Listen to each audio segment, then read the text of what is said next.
Now let me read for you from Jeff Durbin's own words on his public Facebook page about what happened to him a couple weeks ago when he was demon-possessed. Listen to his own words.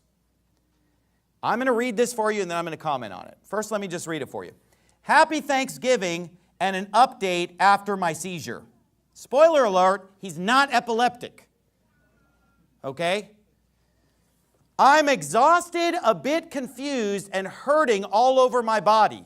However, I am home. 2 nights ago was the scariest moment in my or my family's life. It's virtually impossible to accurately describe. One moment, I was singing to my grandson and putting him to sleep, and the next moment, I had a crazy head rush and then darkness and confusion. My whole body is sore and I have wounds all over.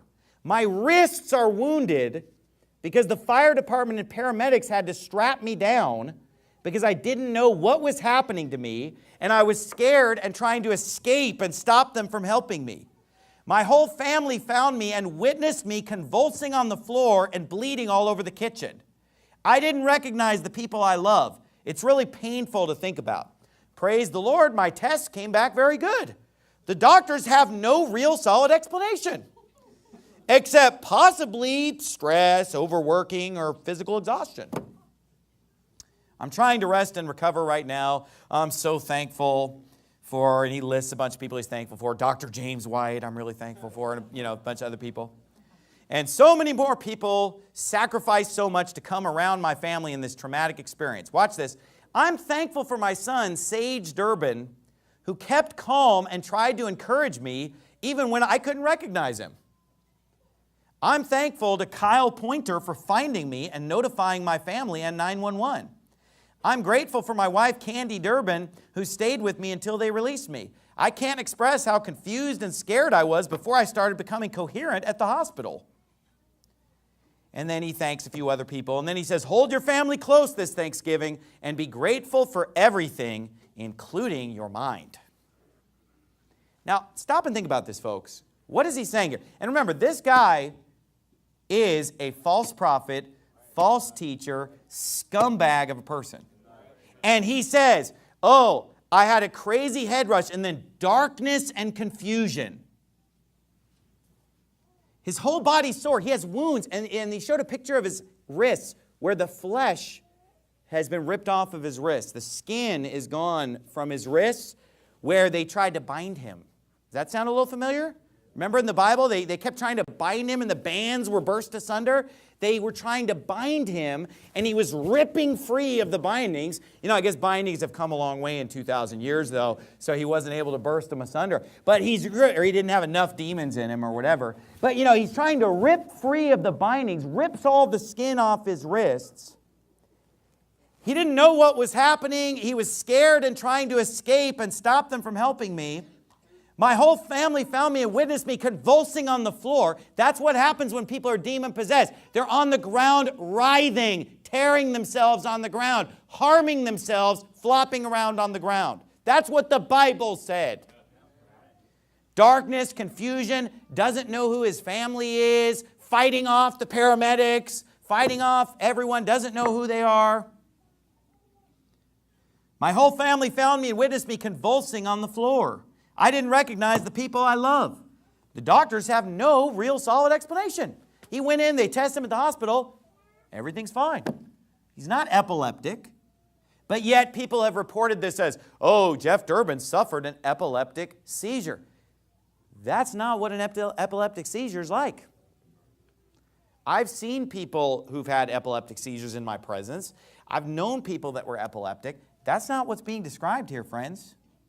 And by the way, some people who've had epileptic fits are demon-possessed, by the way, I'll have you know. Now look, I'm not saying that they all are. Of course, there are lots of people who do have a legitimate medical condition. And so just like the Bible said that there was a guy who was blind or dumb or deaf because of demons, obviously that doesn't mean that every blind person, every deaf person, every sick person, but some of this stuff is caused by demons. You say, well, how do you know the difference? Well, I'll put it this way. When we know that somebody's a false prophet and a rotten individual, Or when you have a singer of a band who's singing about the devil and singing a bunch of rotten things and then he has a seizure, quote unquote. You know, let me ask this. If Marilyn Manson had a seizure, do you think he's epileptic or you think he's demon-possessed? See what I mean? So you look at the context of who this is happening to. Okay? But even so, this is not epilepsy. The doctor didn't say it was epilepsy. He went to the doctor and they said, you're fine. They didn't say he had epilepsy. Darkness, confusion, doesn't recognize the people. He says, I'm thankful for my son, Sage Durbin, who kept calm and tried to encourage me even when I couldn't recognize it. Who are you? Who are you? You know why he doesn't recognize him? Because it's a demon. Because it's not Jeff Durbin talking anymore. It's a demon talking. So the demon doesn't recognize the son. Who are you? And then it's not until he gets all the way to the hospital, after he's been strapped down, he's been writhing and flopping for who knows how long, doesn't know his family, doesn't know what's going on, fear, darkness, confusion. He finally comes back to reality and snaps out of it at the hospital. Now, let me just say something, and you mark my words. If Jeff Durbin was not demon-possessed, then being demon-possessed must not exist. I mean, if you're going to look at somebody who's clearly a false prophet, flopping around, foaming at the mouth, can't be bound, ripping at his restraints, lashing out at his family, and then he goes to the doctor and they run tests on him and say, there's nothing wrong with you, and you're going, oh, that guy's not demon-possessed, how dare you? Then who is? I mean, what does he have to, does he have to projectile vomit in a Catholic priest's face before you're going to call him demon-possessed? What does he have to do? And I'm sure his apologists will say, oh, how dare you, he's sick, he's a sick man. Yeah, he's sick. Just ask his drill instructors.